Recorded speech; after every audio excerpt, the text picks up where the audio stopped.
Jemi rikthyer sërish në studio, do të flasim tani për politik. Me ne është miku emisionit 7-5, sekretari i grupit parlamentar të Partisë Socialiste, zoti Ervin Bushati. Përshëndetje dhe mirëmëngjes zoti Bushati, shumë kënaqësi që je sot me mua në studio. Mirë, do ta nisim duke marrë një shprehje motivuese në këtë vazo, po nga ato. Se kam panë herë. Ke nevojë për motivim në mëngjes, e merr nga një këngë, nga një shprehje apo 80% e suksesit është të dukesh, Woody Allen. Si duket? Mua më pëlqen shumë Woody Allen. Të pëlqen? Është nga regjisorët e mi dhe aktorët e preferuar. Mirë, do të ndalim pak të zhvillimet politike. Sot është e hënë, por kuvendi mblidhet në seancë plenare, ndërkohë që opozita për javën e 5 me radhë nuk merr pjesë në seancë. Lideri i opozitës Basha së bashku me përfaqësues të tjerë të opozitës do të mblidhen në Hotel Tirana, ku do të prezantojnë edhe alternativën e PD-s për ndryshimet në ligjin antimafia. Si e shikoni këtë sjellje e opozitës, zoti Bushati? Unë di që një qeverisje, një mazhorancë është zgjedhur nga qytetarët për t'i hapur rrugë progresit dhe jo për ta ndaluar progresin. Pra më vjen keq që opozita, Partia Demokratike, LSI, kanë zgjedhur t'i shkojnë nga pas kauzave të humbura dhe që nuk përbëjnë më interes për publikun. Opozita ka drejtën e saj të mblidhet në Berat, në Durrës, në Shkodër, në Vlorë, por në ditët kur ka komision, në ditët kur ka komisione parlamentare, në ditët kur ka seanca plenare në kuvend, unë mendoj që është mirë, jo vetëm për jetën politike në Shqipëri, jo vetëm për cilësinë e ligjeve që prodhojnë, po dhe korrektesë ndaj qytetarëve të cilat paguajnë taksat. Ne jemi pra qytetarëve, thonë ata. Mund t'ju kujtoj që rroga ime paguhet nga taksat e juaja dhe gjithë qytetarëve, gjithashtu edhe të deputetëve të tjerë të Partisë Demokratike. Dhe të mos vish në vendin e punës, për mua është hash qyl. Të bësh një opozitë që nuk ka... Për ata thonë jemi pranë qytetarëve. Për le të jemi pranë qytetarëve. Kush është i Zoti, siç mund të ketë thënë ne nuk kemi me pushime, jemi pranë. Udjallën mund të ketë thënë kush është i Zoti, i bën gjitha. Ata të shkojnë dhe pranë qytetarëve, të vinë në parlament, i bëjnë të dyja. Mund të kishin qenë të dielën atje të Hotel Tirana, se tash e kuptoj në Shkodër, në Vlorë, në Elbasan, në Durrës. Të shkojnë ditën e mërkurë, të shkojnë ditën e premte, të shkojnë ditën e shtunë, pse duhet të shkojnë ditën e inte. Ka ditë plot java. Të vinë aty, pastaj të shkojnë mas ditë atje. Të shkojnë edhe në Bruksel, të shkojnë edhe në fshatra. Po ata pikërisht ata ditë që duhet ulen ato karrige, për të cilat paguhen, nuk e bëjnë detyrën. Dhe kjo për mua, nga ana politike është mirë për ne, sepse i largon nga le të themi nga qendra, nga fokusi i politikës aktive, por nuk është e drejtë për qytetarët. Ata paguhen që të bëjnë një detyrë, ato detyrë nuk e bëjnë. Pastaj le të bëjnë çdo gjë tjetër. Sa i bindur jeni ku thoni është mirë për ju, sepse qershorin e ardhshëm ne do të presim një përgjigje në fakt nga Brukseli zyrtar. Mendoni se ky bojkot i opozitës mund të ndikojë? Do të ndikojë? Nuk e di sa e quan opozita vetën në bojkot, ata thonë kemi një marrëdhënie të kushtëzuar. Kjo marrëdhënie e kushtëzuar që kanë. Pra, dhe kjo në vetë është një nonsens, nuk do të thonë bojkot se bojkoti nuk pranohet në demokraci. Unë mendoj që Shqipëria i ka bërë detyrat e saj kryesore, reforma në drejtësi është një ndërmarrje shumë e madhe me ndryshime kushtetuese që nuk janë bërë në ndonjë vend tjetër të botës, le të themi është një rast unik ku hyet kaq thellë për reformën në drejtësi, stabiliteti ekonomik, makroekonomik, financiar është në shinat e duhura, stabiliteti politik, pra kemi një mazhorancë e cila nuk ka më probleme me numrat, dhe besoj që Shqipëria duhet ta marrë dhe do ta marrë ftesën për Bashkimin Evropian.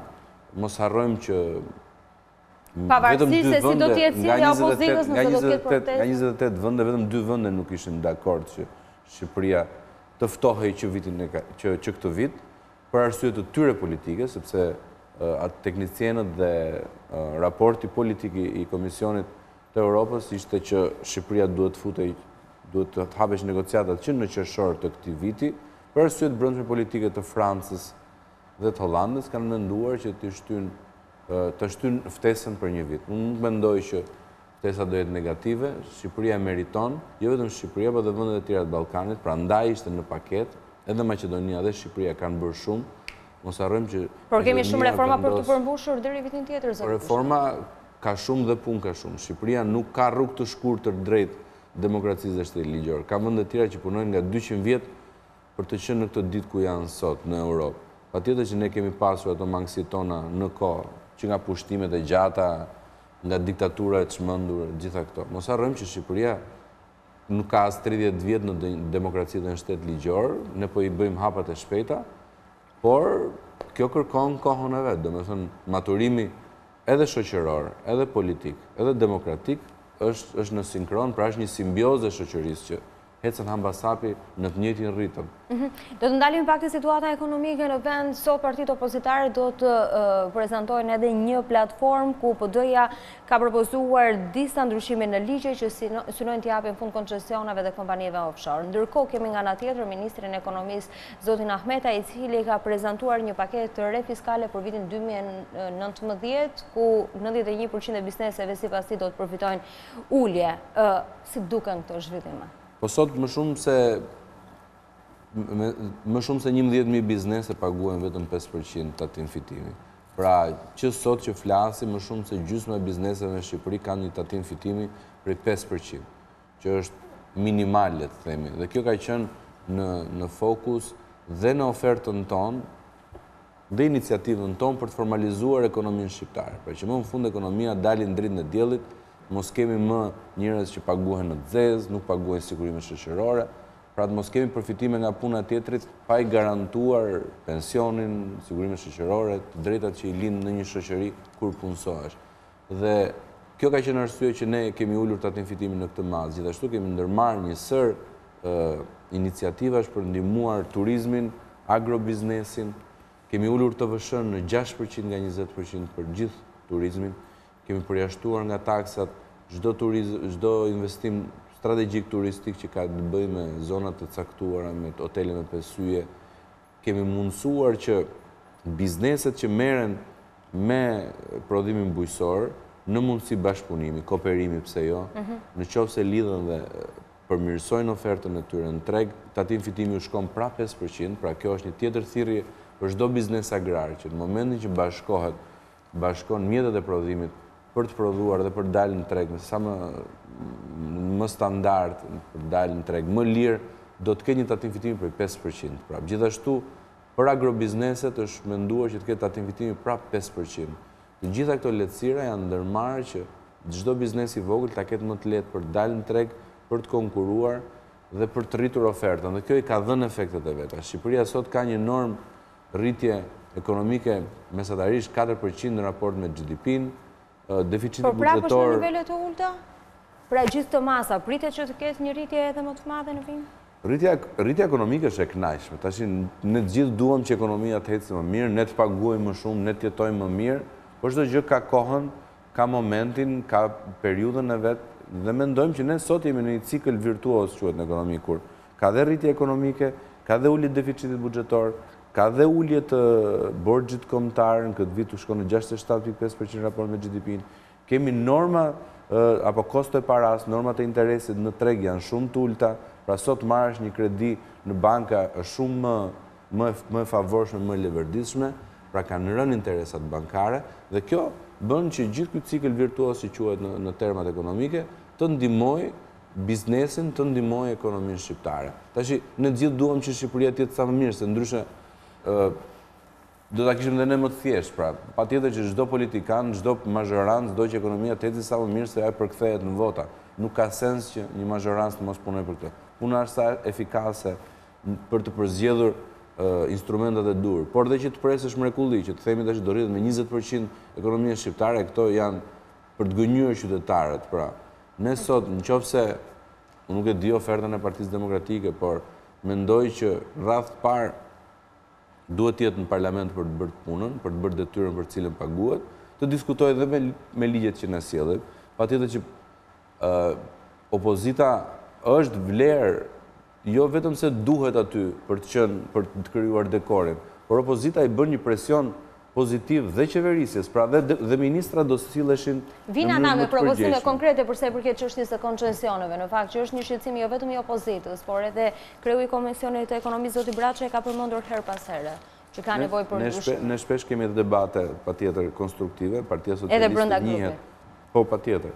Ka shumë debate, në fund kemi një qëndrim dhe kjo e bën që të heci përpara gjithë procesi.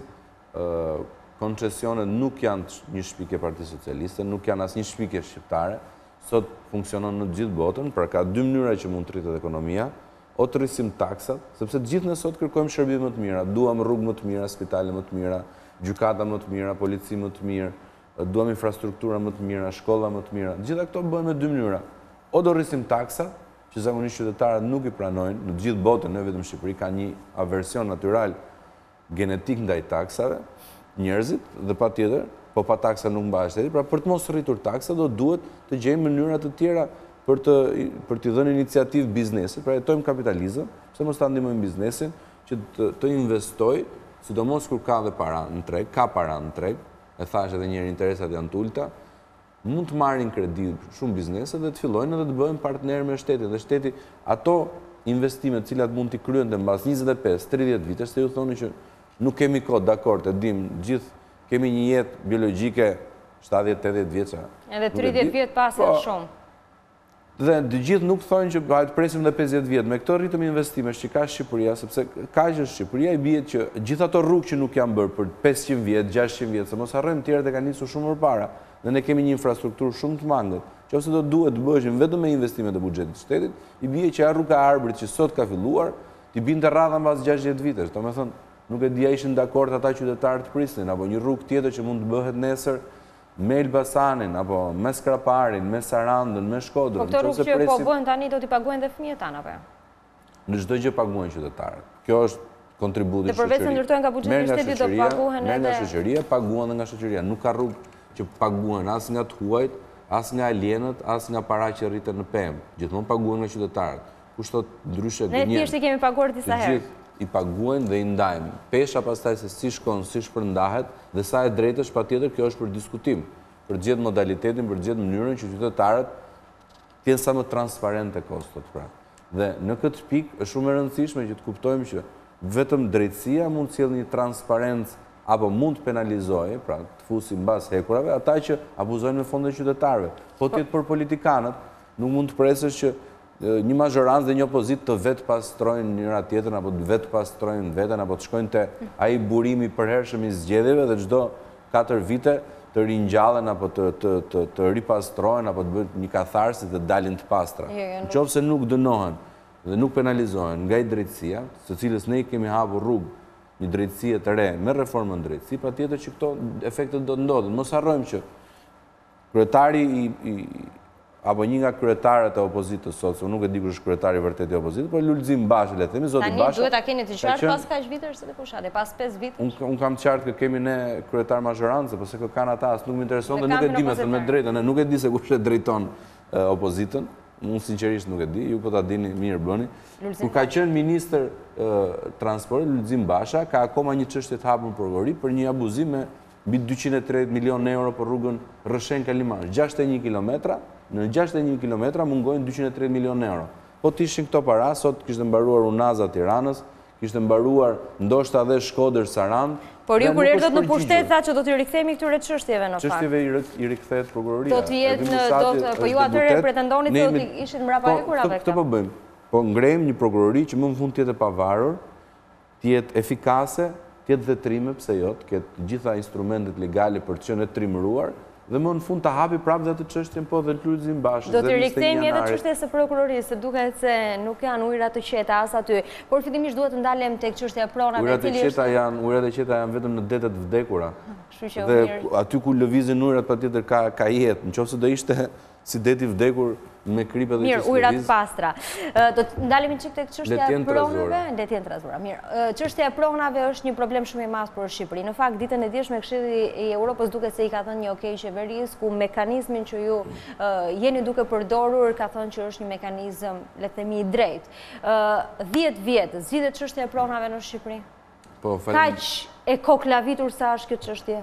Faleminderit. Unë jam dhe si përfaqësues kryetar delegacioni në Këshillin e Evropës për Parlamentin Shqiptar. Ne kemi marrëdhënie shumë mira me Këshillin e Evropës dhe Këshilli i Evropës bazohet pikërisht mbi harmonizimin e demokracisë, shtetit ligjor, të drejtës pronës dhe të drejtave të njerëzit patjetër. Dhe një nga këto që bie në diagram në vendit të trehave, pra është në qendër, patjetër është dhe pronat. Shqipëria ka pasur një problem historik me pronat. patjetër që ne do donim të kishim dhe më shumë para dhe ta mbyllim ndoshta edhe për 1 vit, 2 vjet, por këto janë kushtet.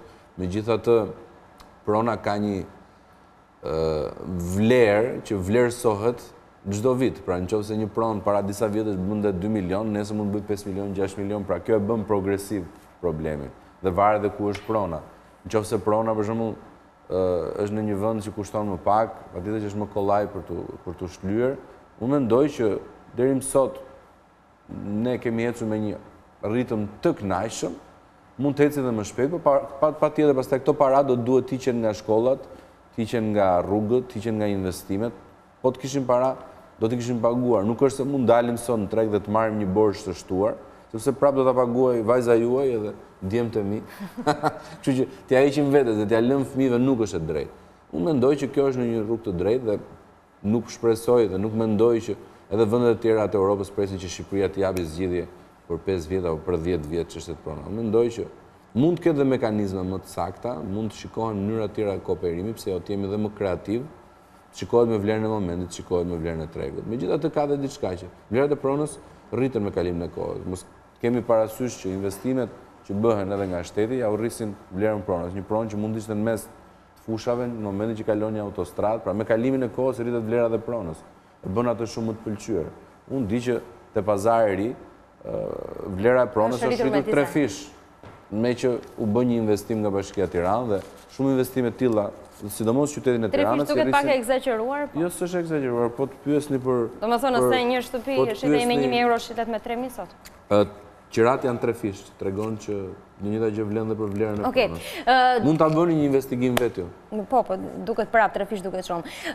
Opozita ka bërë javën e kaluar një kallëzim për kryeprokuroren Artamar, ku ndërkohë se thashë edhe pak më parë duket se nuk është se është situata shumë e mirë dhe te krimet e rënda. 10 prokuror kanë refuzuar çështjen Shullazi, ndërkohë që prokurori Stojani ka thënë dorëheqjen se nuk pranon urdhrin e kryeprokurores për të hetuar pikërisht prokurorët rebel.